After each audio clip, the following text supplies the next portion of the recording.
Good afternoon, everyone, and welcome to Sharing Your Story, Navigating the Community Curation Platform with Maya Rhodan. My name is Doretha Williams, and I serve as the Director of the Robert F. Smith Center for the Digitization and Curation of African American History.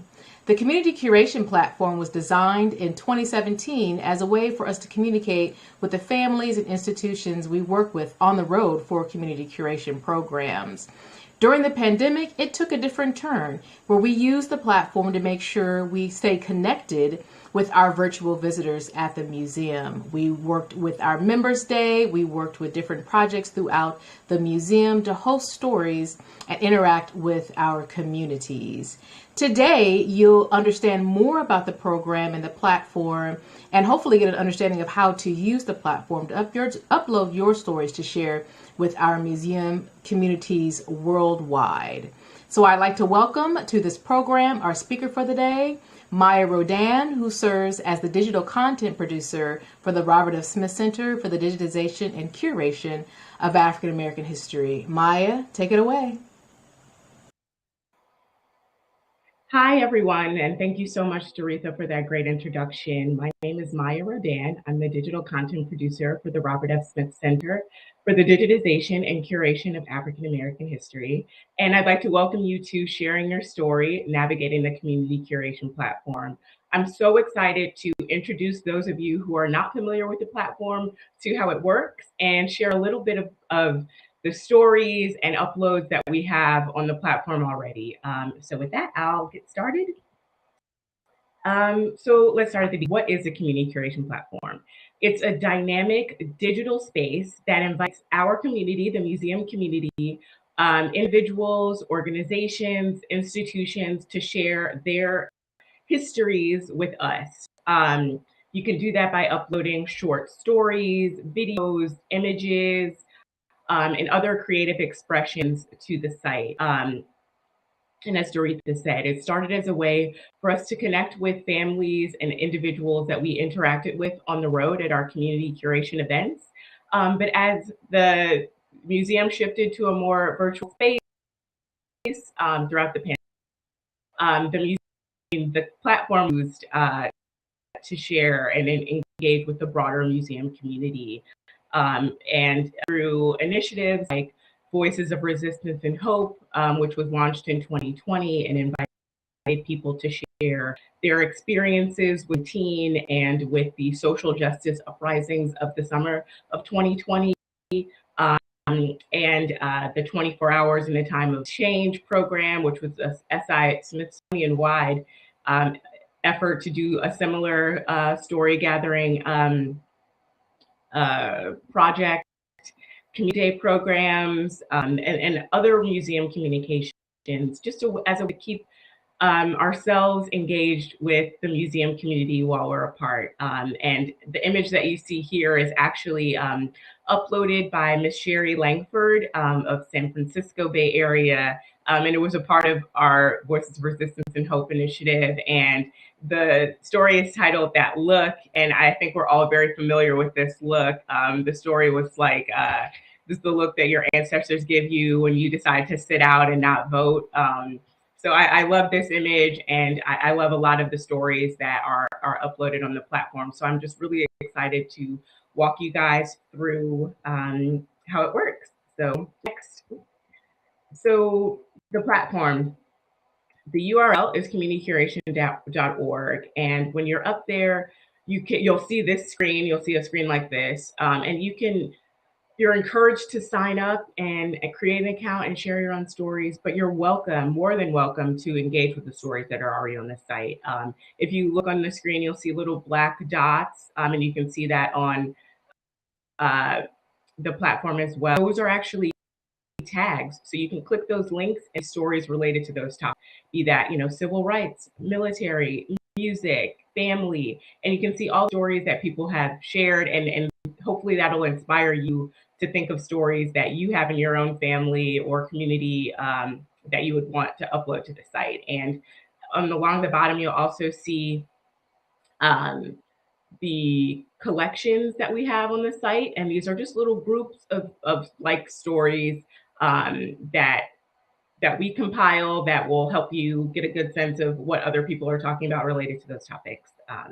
Yeah, and so in the next few slides, I'm going to go through the steps of setting up an account. If you already have an account, just sit tight. But if you don't, hopefully this will give you a good sense of what it's like to sign up. So, okay. All right. So when you log onto the site, you'll see this little button in the top right-hand corner that invites you to sign in and sign up. That's where you'll click to create an account. If you already have an account, and I hope many of you do, this is where you go to sign in. After you click that, you'll see this page where you'll create an account or sign in. And you can use a valid email address. I stress that, I can't stress that enough. You will want to use a valid email address when you're setting up an account because you will be to verify and activate your account. You can use Facebook or Google if you are on those sites to set up an account. And I would also invite you to review the terms of use and our privacy statement before you create an account. That definitely will help you get an understanding of how your information is used. When you do set up an account, you do agree to use your stories with credit, of course, for general museum purposes. So in museum communications or on our social platforms. But we, as a courtesy, we do reach out to you before we do that. And we also encourage you not to include anything that you wouldn't want to be public on this site because, you know, I think that's a good rule of thumb on any social platform, but, you know, this is a public website and it is related to the museum. So there is a possibility that it could be used. Here, you'll have to verify that you are 18 years old to set up an account.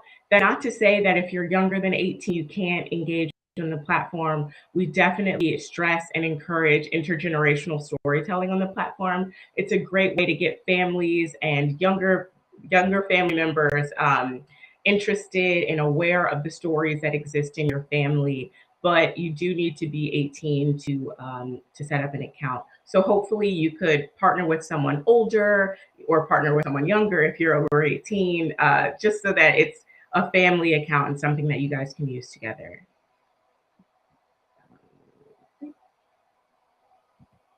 And here you'll see that you'll need a strong password to set up an account. You can also upload an image to personalize it, but it's not required. At this point, your account is all set up. You'll just need to verify it, and I'll show you in the next screen what that activation email looks like. It may go to your spam, so definitely double check that. But once you click this and you set up, you're all ready to get started sharing your story on our platform. And if you do have issues at this point or up until this point, you can always email nmaahc-community@si.edu for any issues, and I'll be there to answer them. Great.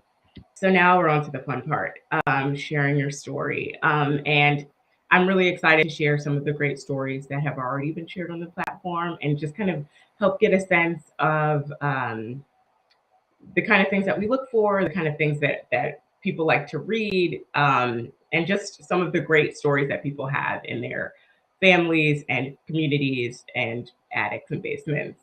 So sharing on the platform, it's not unlike sharing on any traditional social media site. You know, if you have an Instagram or a Facebook, you already have the muscles, you know, to use to share a story like this. But, you know, some good practices to follow when you're sharing on this site is things that you know to be true, things that are related to your, and not necessarily, you know, this isn't the site to share news or your reflections on the news unless you're like prompted to share your, you know, with the Voices of Resistance and Hope. It was a little different because we did want people to engage on their experiences, but not necessarily engage on the news, right? It's more about family and personal history. So we want you also to use or upload information that you know to be factual and true. That's not to say that there aren't stories in our families that we can't necessarily verify, But as you'll see, there are ways that people share stories that are family that they can't necessarily verify, but they can say, my grandmother told me, or in my family it is known, and use language like that. So, like, I'm not sharing a research project, but I'm sharing my personal history, and that's just as important. And you also want to try to be informative in your stories.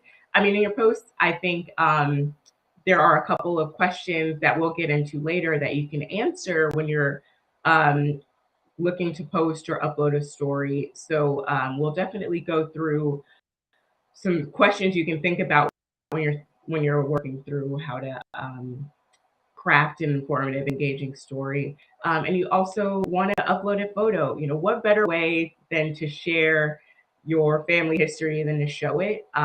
So as you can see in this story that I'm just going to talk about in a little bit, this is a photo of Mr. Fred Connell's family member, who was named Boy and later named himself. But this is a photo of him, and it's just great to be able to put a face to the name. Yeah. Next. So I'll just read this. You can read along if you want, but I love this story. So this is from Mr. Fred Connell's "How the Man Called Boy Who Named Himself." How he himself seems strange now, but was an often repeated story in the old rural South. As the story was told to me by my Aunt Victoria when he was born, life on the farm in Easley, South Carolina, where they were born, was so hard his parents, Sam and Sally Kirkland, didn't get around to naming him, but merely called him Boy. When he was old enough to go to school on the first day, the teacher asked him his name and he replied, Boy. The teacher was adamant that no one was named Boy and he had to have a name. So she asked again, What is your name? They say he thought for a while and said, Charlie Kirkland. That is how the man called Boy named himself. And I love that story. So thank you, Mr. Fred Connell, if you're on, for sharing that, and just giving us a good sense of your family history, which I think we can all relate to in some way. So, like I said, we're going to get into craft a good story. And Mr. Connell's story, if you read the whole thing, gives a good example of that. But another thing that you want to be sure to do is be as informative, engaging as you know to be. And some ways to do that are to answer some basic questions. Who is in the photo? How do they relate to you? What are they doing in this image? Or what's happening in this photo? When was this photo taken? If you don't have the exact time, you can give a good sense, or, sometimes there are dates written on the back, or this could be a good opportunity to ask those questions of family members, the person you got the photo from, and, write down that information on the back of the photo so that you have it. And you can always answer, why is this family, or, excuse me, why is this photo important to you, your family, or your community, as a way to think about, how does this relate to an event in African American history? How does it relate to our family or personal history? What does it say about us? And all of these are kind of questions that you can think about. Obviously, you can answer any questions that you want to answer, or you can share a poem, or you can share another, like a short story or some other artistic reflection. Whatever moves you, you're welcome to do that on the platform.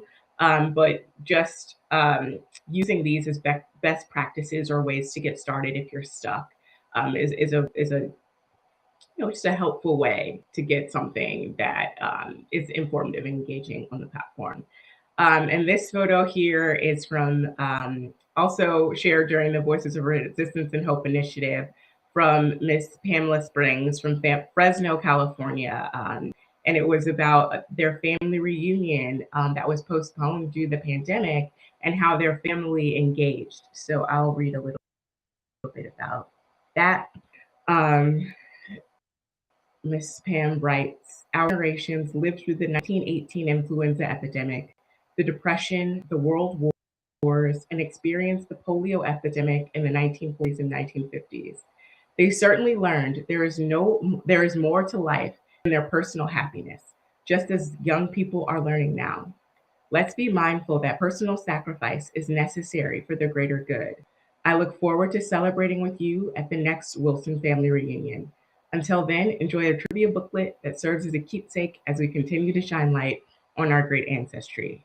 And just to back up, so this is an image from a trivia booklet that her family put together for their virtual family reunion. And it was full of like fun facts about their family and dynamic photos and a family tree. And so it was just really great to have that shared on our platform to give the community and us a broader sense of how people were connecting in a time where it wasn't safe for us to get together, and also for this family to be able to, uh, relate this current moment to moments in the past, moments that their family experienced and lived through and survived.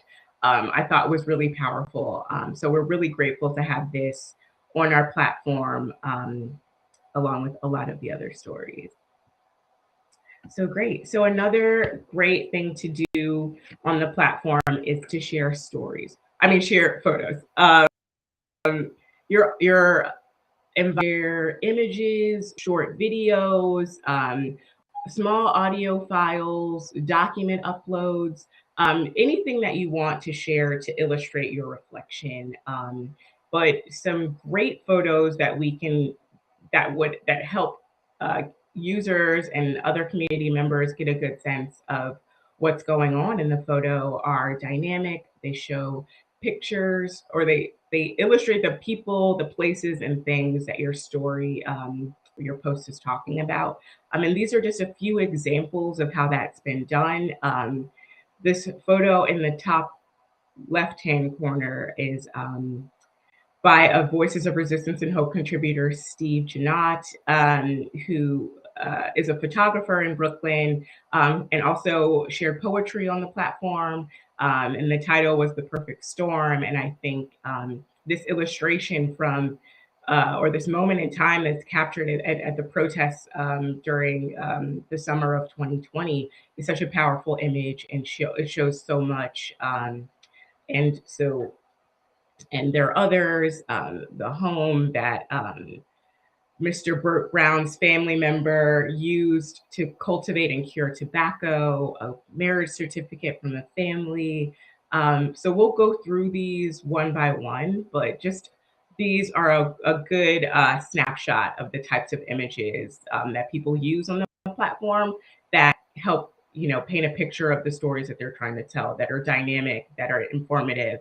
Um, so let's get started. So this is from Mr. Steve Janot's The Perfect Storm. It's poetry, it's brief, but the photo in a lot of ways speaks for itself. So I'll let you guys read that. Social unrest, loss, uncertainty, anger, unity, identity, discovery, my 2020. It's very brief, but I think it sums up what a lot of us experienced in 2020, as this photo does as well. And next, so this is from Mr. Burt Brown, who is a regular contributor on the platform, which we really appreciate. And he shares a lot about his family and his family member, Frank Lamb. And this is an image of a tobacco curing shack that Mr. Lamb used to cure tobacco. And this is how it stood in 2015. So it's interesting to have like the history from Mr. Brown, but also the photo of the present moment and what it looks like today. So just really powerful to be able to see the past and link it to the present, and to read these kind of stories on the platform. So thank you, Mr. Brown. And I love this story. This is from the Little family. It's a photo of their grandmother's um, marriage certificate here, so I don't do it disservice. Our grandparents, Joseph Russell and Estelle Polson, were married in Brooklyn, New York on December 13th, 1922, and the proud recipients of this portrait-sized, artistically designed marriage certificate. They subsequently moved to Virginia, where our mother Bernice was born. However, by the age of 13, both of her parents died. Bernice's mother succumbed to pneumonia, and her father died in a roadside accident. She subsequently relocated from Virginia to Brooklyn, New York, to live with her uncle. The marriage certificate was the only memento of her parents that was saved, and no other keepsakes were ever recovered. Throughout her life, Bernice Russell Liddy cherished the marriage certificate as the fondest and most enduring link to her parents. The marriage certificate hung above our mother's bed until her passing on April 19th, 2020. And I think it's such a powerful and beautiful story. It's so nice to be able to see an artistic rendering of a marriage certificate. I've never seen this, and it's beautiful, and it means so much to her family. So for her to share it here on our platform means so much to us, and to be able to share it with more people, to understand, what love looked like, what their love brought. Even though they weren't alive to see Miss Bernice, live past 13, she still has a cherished memory, and we're just very grateful that she shared it here. And this is also another wedding-related photo, and this was from Miss Jacqueline Hudson, who is a platform user, and it's a photo of her grandparents on their wedding day. It reads, "When my grandmother died on February 1st, 2020, she passed on the first day of Black History Month. I came across this photo while gathering information for her obituary. I realized this was my grandmother and grandmother on their wedding day in January 31st, 1953 in Chicago, Illinois. This was his second marriage, her first. They were together until my grandfather's death in 2011. Interesting fact, they both died at the same age of 87. My grandfather, who was from Arkansas, and my grandmother, who was from Mississippi, were part of the Great Migration, a movement of approximately 6 million African Americans out of the rural South to the urban Northeast, Midwest, and West during the years of 1916 to 1970. They were escaping to find better economic and social opportunities." So as you can see, Miss Hudson does a great job of linking her family story to history. She shares a beautiful image of her grandparents on their wedding day, that was brought from, a sad moment in her life. But it also, as she reflects in the post, brought her happiness to see her grandparents all dressed up, in a photo from the past on a day that I'm sure was full of joy.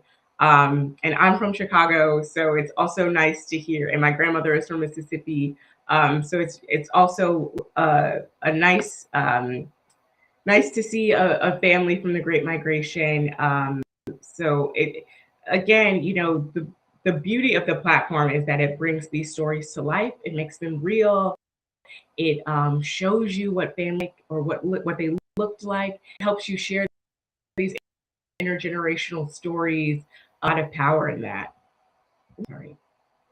Um, ah, I'm sorry, I skipped. Yes, but beyond the platform, the stories that are shared here can appear in other museum spaces, on platforms, in exhibits, and I'll share a little bit about how that's come to be in the past and how we see that changing in the future. So in the top left-hand corner, you'll see a featured stories slideshow. So on our Smith Center page, we share stories from the platform, that people share that relate to things that are going on, just stories that are dynamic and interesting. And you can see some of them on the platform itself or the website, and they kind of link the two in a really interesting way. And two of these photos here are also from the Power of Place exhibit, which is in the museum on the third floor. So that exhibit is about, and it features an interactive table where stories that curators select from it also stories that they've collected on the road, at previous events, rotate in and out and give you a sense of how African Americans, throughout the diaspora and throughout the country are placed and what these places and spaces mean to them. And they're really interesting snapshots of communities and people in those communities and what those communities mean to not just people, but the broader community and our collective history.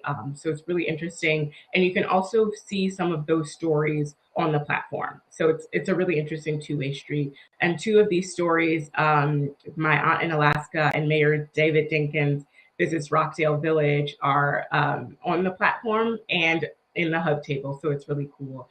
And the David Dinkins visits Rockdale Village story was actually the first story from the platform to appear on the Power of Place Hub. So it's very cool. It came from a platform user who is very active, and I hope that she's on.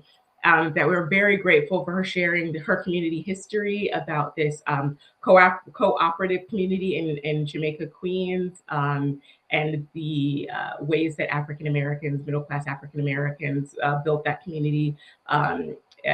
And like how it transformed from being a place that was supposed to be integrated into a strong Black community. It's very interesting, and you can read a lot about it on the platform.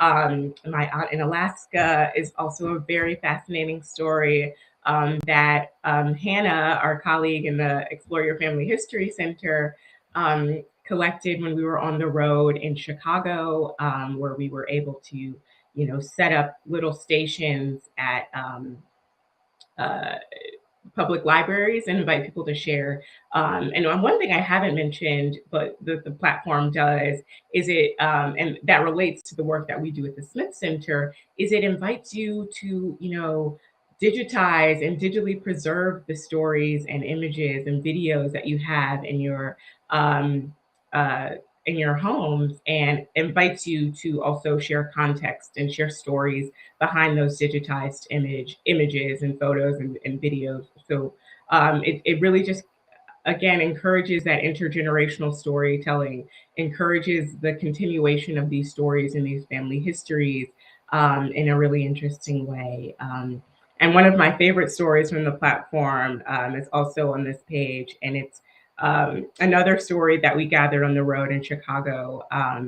And it was about how this woman painted a picture of Isaac Hayes in her high school art class and showed it at a concert, and then it caught the attention of Isaac Hayes, and then from there their family like developed this relationship. So whenever he was in town or nearby, they would hang out or come to a concert, and it was just a really beautiful and interesting story.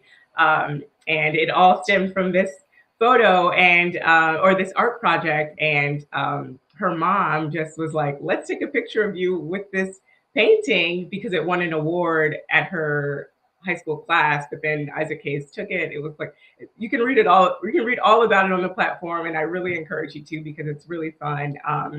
But I love this story, and I love, again, I just love the stories that we're able to share on the platform, that people feel open and welcome to sharing with us, and the ways that we're going to continue sharing those stories going forward. So thank you guys so much for being a part of this presentation today. I hope that you all sign up for Community Curation Platform accounts if you haven't already, and I hope that this has given you a good sense of the kind of stories that work on the platform. And yeah, I'm looking forward to your questions. So thank you so much. Thank you so much, Maya. This was a wonderful presentation, and we really enjoyed learning more. And I know for our audience, this is such a wonderful resource because we have people who are working on researching their family history and who are interested in sharing their family stories.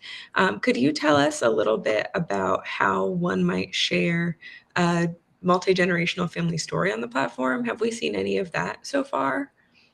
Yeah, I think there are a couple of good examples of people sharing photos of their children, or at least expressing in posts that they were digging through something or someone was working on a project and they um, that they came across a photo and then they uploaded it to the platform. And it seems like an extra step, but it can also be a really seamless part of the process to stop, ask the questions that you would want to put in that post, take a photo of the image or scan it or digitize it and upload it here so it can be a part of our community. So it encourages that kind of engagement if you're not already doing it. I hope that answers your question. Yeah, that's really helpful and that's great. And again, I just want to remind people who are watching that I am monitoring the chat box both on YouTube and on Ustream. So if you have anything that you want to ask, make sure you put your questions in the chat. But until then, I have plenty of questions too. And I wanted to know about people sharing objects on the platform. Do people ever share family objects? And can you give good examples of telling stories around objects? Yes, absolutely. People do share objects. There's a post on the platform that is a photo of a grandmother's hammer. And there are also photos of like drums that people use to like at a drum circle in the Washington, D.C. area. During the pandemic, there are keys, there are marriage certificates, as you've seen. So because you'll want a photo of the object, hopefully to share with family and friends, you get in the habit of taking pictures of them or taking pictures of them as they appear in spaces in your home or in your family member's home. And there are definitely going to be efforts across the museum to encourage that kind of object photo gathering or story collecting, I guess, around objects. And I think that's a really interesting way that our program or that our center aligns with other work being done at the museum, because there is the Share Your Family Treasures or Preserve Your Family Treasures program at the museum that encourages people to, save and preserve their objects in their family. So if you have a photo of it, you can tell the story behind it. So there are definitely great examples of that on the platform already, and I would love to see more of that because it is really cool to see. That's excellent. A question that I have too is how would a user use tags and most effectively when they're doing family storytelling? And when they do that, would they be able, if they are using tags, either to tell their story, attach to their story at the end, or to search, what are some benefits of that part of the platform? Right. Yeah, that's a great question. And tags are a way to organize similar stories on the platform. And there are suggested tags and tags that already exist on the platform. And when I say tag, I mean like a keyword or a word that kind of distills what's happening in the photo or in your story and relates it to a broader topic. So some examples are, civil rights movement or Chicago, Illinois, or family. I'm trying to see if there are other examples on this. Family activism. And when you add those tags, it kind of generates this collection of stories kind of organically that other users create that are similar. And you can start to see connections across communities, across families, and see how we're all really linked. So it's a really, really interesting way to use them. One thing that I would say about using tags is to try to think of like the broadest term that you can think of that relates to your story. So if you have a story about, like your family's recipe for yeast rolls, which is a story that's on the platform, you can say like family, recipes, history, food or food ways, just really broad terms that other people can use, that other people can easily find. and that you would want to find or seek out, or that you would type into a quick search bar to find other stories related to that topic. Excellent. Excellent. We actually have a kind of connected question in the chat from a person named Suzanne Van Brackle. And she said that she'd like to begin a community curation stream for Black fashion styles and designers old and new.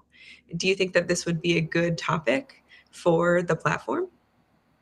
Yeah, I think that would be really great. And that could be a really interesting way, and was saying, to take photos or subjects, sketches that people have of outfits or things that they've designed, or even like short profiles of people in communities who have been creating fashion.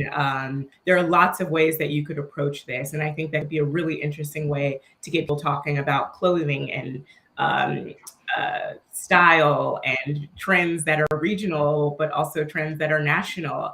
And I think that could be a really fun, and I would love to see that on the platform. So Susan, and again, Susan is the user behind Rockdale Village. So thank you for asking that question, and thank you for engaging with the platform and still wanting to engage. It really, really means a lot. Excellent. I would also love to see that tag and love to see that collection of stories, because that sounds really great. Is there a type of story that you see on the platform that we have the most of so far? Like, is there like family stories or stories about events? Is there something specific that you've seen that kind of makes up a lot of it? And a two-part question, is there something that you'd like to see more of on the platform? Mm-hmm.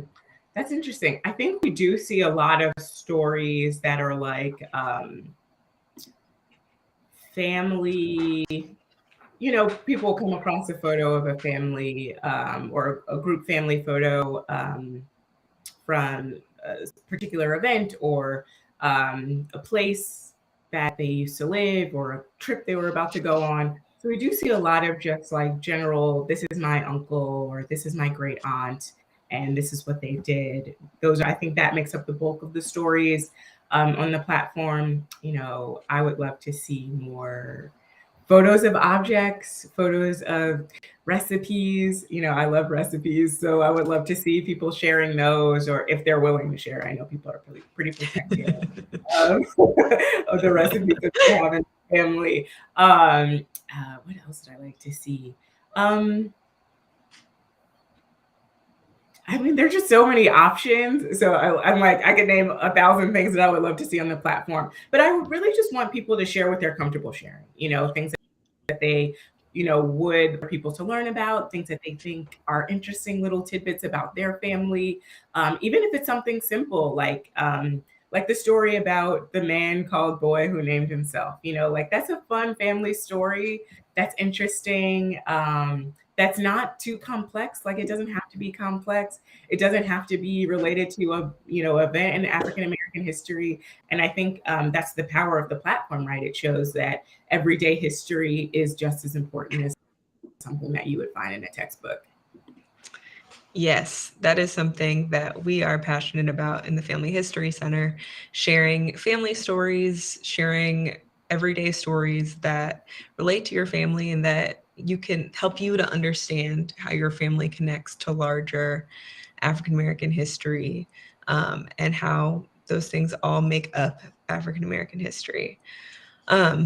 Just another question about using the platform. Do you know, or have you heard of anyone who's used the platform specifically for genealogy purposes, or learned things about, connected with other family members through the platform? Is that something that's happened yet?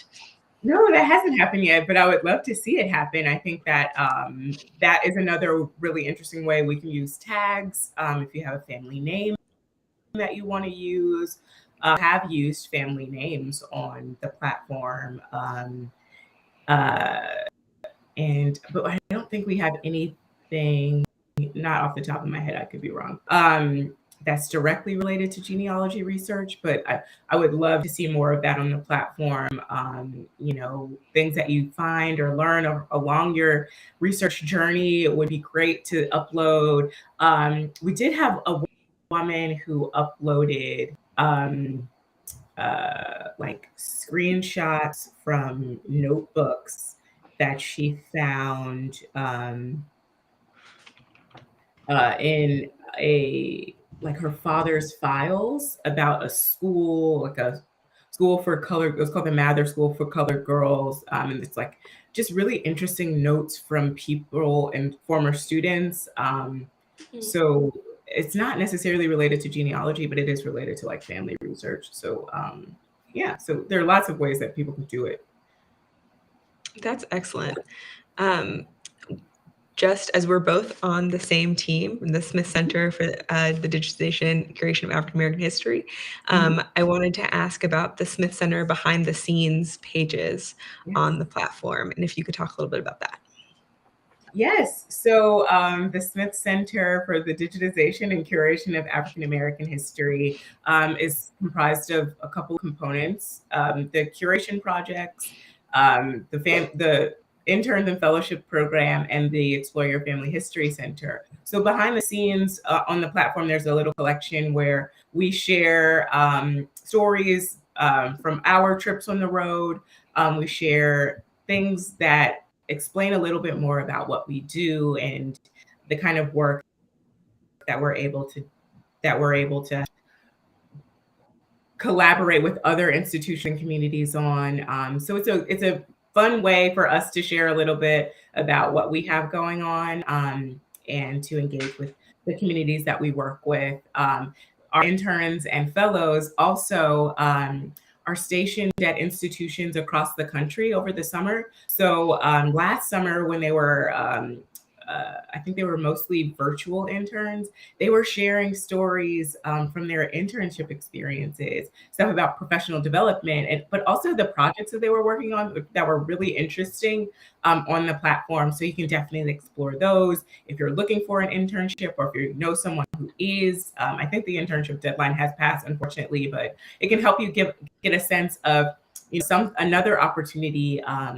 And opportunities that exist across the country, and the kind of work that our interns do. So yeah, so the Smith Center behind the scenes pages, the interns pages, those are ways for our team to connect, and to encourage the kind of story sharing that we want other people to do. It's one thing to have a platform where we're like, tell us all what's going on in your life, and it's nice to be able to share a little bit. Yes, I agree. We'll have to do a Family History Center takeover of the Community Curation Platform at some point, so that we can collaborate on that and maybe help encourage people to share some more family history stories and to share stories about the research that they're doing, because I think, again, that this is such a great platform when it comes to sharing family histories and doing family history research.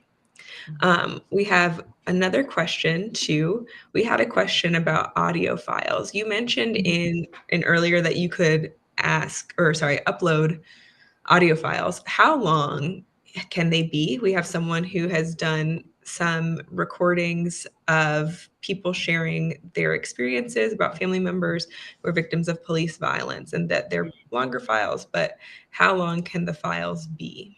Yeah, they can't really be longer than like 5 minutes. Okay. It can't host a long reflection, although we would love to be able to do that. We just don't have the bandwidth. So smaller tidbits, or if there are transcripts that can go along with shorter clips, that would work on the site, or and they would be uploaded as videos also. Okay. Yeah. Another question is there a word limit to how many words you can have?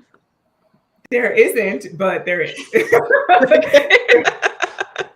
There's no like set word limit. But I would encourage people to do like 500 words or less, 350, just because there's lots that you can share, but we're all about smart brevity here, you know what I mean? Yes. Absolutely. Absolutely get it. I think it would be great to hear if there's another story that you has been interesting to you, another one of your favorites. You shared the one about the painting, but if there's another one that you'd like to share before we wrap up for today, that would be wonderful. Man, I wish I thought about this. Oh, actually, can I share one? Can I share the one That about would be the great. aunt in Alaska? Yeah. So as Maya mentioned earlier, in Chicago, we set up throughout the city, and we had different kiosks to digitize people's photos. So the way that I digitized the photos of my aunt in Alaska, and I just used a flatbed scanner, a pretty simple one that a lot of us had or have in our homes since the early 2000s, I would say. But we digitized these photos that a visitor brought in of her aunt. They were from the early 20th century, and she was in Alaska. And she had on, a big fur parka. She had on a big fur hat, and she was sitting on a dog sled. I definitely recommend going to look at it if you're able. But this person's aunt visited Alaska and then ended up moving there in the 20th century, which wasn't a very common migration pattern. If we think about the Great Migration, she was moving out of Tennessee. You have a lot of people from Tennessee moving towards the Midwest, but not all the way to Alaska.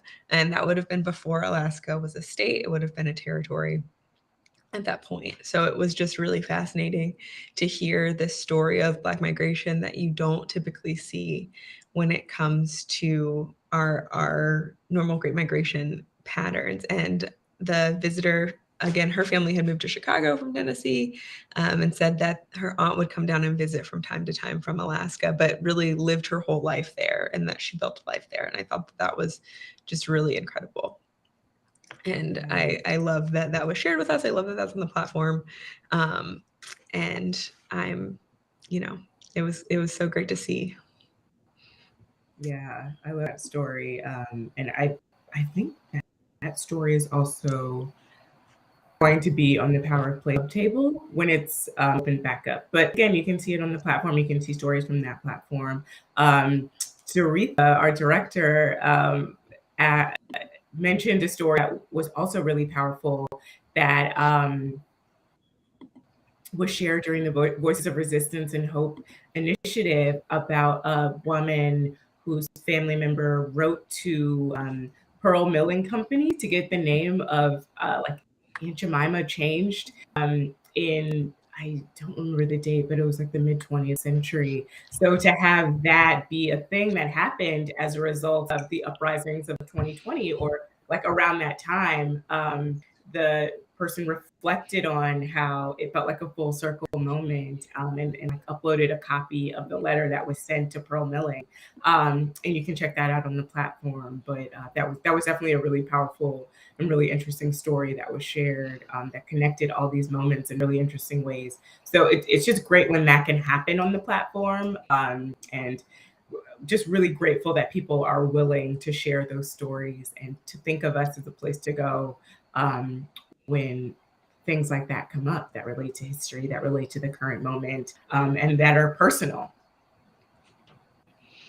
Yes, I think that's one of the biggest, highlights about the platform is that it does give people space to reflect on their family history. It gives people space to reflect on, current events and how they relate to the family history, and it really connects them to the museum. And like you said, the connection with Power of Place. So right now it is closed. Hopefully it'll be open soon, so that we can get more of these stories shared on that hub, so that people's family histories can really be represented in the museum in that way. Well, Maya, thank you so much for being here and for sharing with us and presenting. I really appreciated it. And I learned so much about the platform and so many of these stories that are so, so wonderful. I want to just remind everyone that you can always reach us at Family History Center at si.edu if you want to set up a genealogy session. And now I'm going to turn it over to my colleague, Lisa Crawley, to say more about our upcoming events. Thank you, Hannah, and thank you, Maya, for that wonderful presentation. I hope everyone takes advantage of that platform. I can't wait to see new stories added there. At this time, I'd like to invite you to our upcoming program, Growing Up with the Country, Family, Race, and Nation After the Civil War with Professor Kendra Field of Tufts University. This virtual program will take place Saturday, April 9th at noon. Professor Field's book looks at the migration of African American families after the Civil War across the South, out West, and abroad to West Africa. You can register on the museum's event calendar. Again, that will be Saturday, April 9th at noon. Thank you so much for joining us, and we look forward to seeing you at our future programs. Thanks, everybody. Thanks, ladies. Wonderful program. Bye. Thank you guys so much. Thanks.